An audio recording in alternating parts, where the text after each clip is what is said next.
direct de Vérone. Vérone, la deuxième ville des amoureux, voire même troisième, voire même toutes les villes qui veulent faire un peu de marketing te disent que c'est la ville des amoureux. T'as Venise, t'as Paris, t'as ce genre de choses.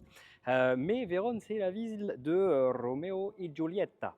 Bon, dommage qu'il y a une pénurie sur les cigares provenant de la Havane. Sinon, j'aurais trouvé ça assez marrant de me fumer un petit Roméo et Juliette à Vérone. Anyway, je voudrais te parler aujourd'hui du couple quand tu es en burn-out. Alors, quand tu es en burn-out, qu'est-ce qui va se passer?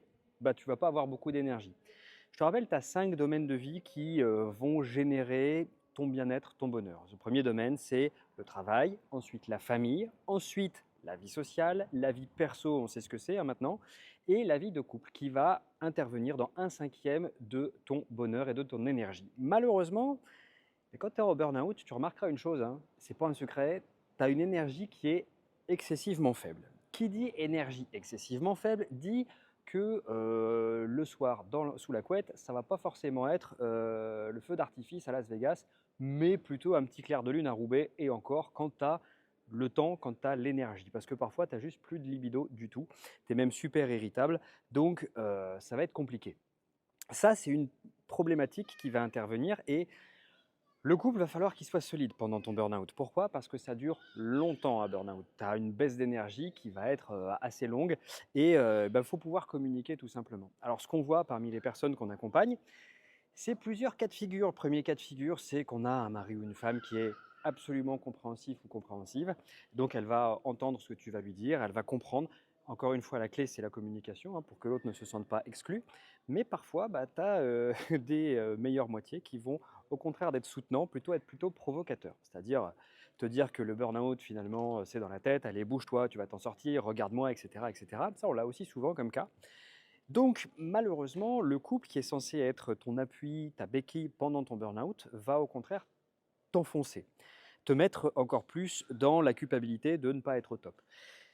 Encore une fois, la clé pour tout ça, c'est la communication. Tu vois, je pense que parfois on n'est pas prophète en son pays. Ce que je veux dire par là, c'est que tu as beau expliquer ce que c'est que le burn-out à ton mari ou à ta femme, souvent c'est le mari qui pose problème. La femme est plus empathique, elle va un peu plus comprendre, mais souvent c'est le mari qui pose problème. Mari qui n'est pas en burn-out, qui comprend pas que sa femme est en burn-out. Et pour amener l'autre à comprendre ce que tu vis, il n'y a pas 36 solutions. Si tu lui expliques et qu'il ne comprend pas, fais-lui observer, regarder des vidéos. Mon webinaire, il est aussi fait pour ça, pour que ton mari ou que ta femme, elle comprenne ce que c'est que te burn-out. En lui expliquant tout simplement que les choses vont revenir à la normale au niveau énergie. Mais maintenant, si tu te prends en main, si tu arrives à un moment donné à poser tes limites, à dire stop, il y a des conséquences qui vont être aussi présentes dans le couple. Par exemple, si autrefois tu faisais toutes les tâches à la maison, peut-être que maintenant tu vas distribuer un tout petit peu plus les tâches domestiques. Donc il y aura des répercussions, mais encore une fois, la clé c'est la communication. Ça va tanguer sévèrement, et malheureusement pas de manière un peu funky, encore une fois sous la couette, ça va tanguer au niveau relationnel. Bon, c'est juste une période, il faut le savoir, il faut le sentir, mais c'est le moment de tester aussi la force de ton couple, je dirais. Et tu as plein de personnes qui, après un épisode de burn-out, bien sûr, elles changent de métier, mais tu en as aussi plein qui vont changer de mari ou de femme parce qu'ils se rendent compte qu'en fait, ils sont super mal accompagnés, qu'ils ont accepté l'autre un petit peu parce qu'ils ne pouvaient pas faire autrement, et puis que finalement, c'est pas ça qui leur convient. Le burn-out, c'est aussi un moment de faire une grosse introspection, de se dire qu'est-ce que j'aime pas dans ma vie, et qu'est-ce que je fais maintenant pour choisir ma vie plutôt que de la subir. Je te retrouve demain pour une autre vidéo.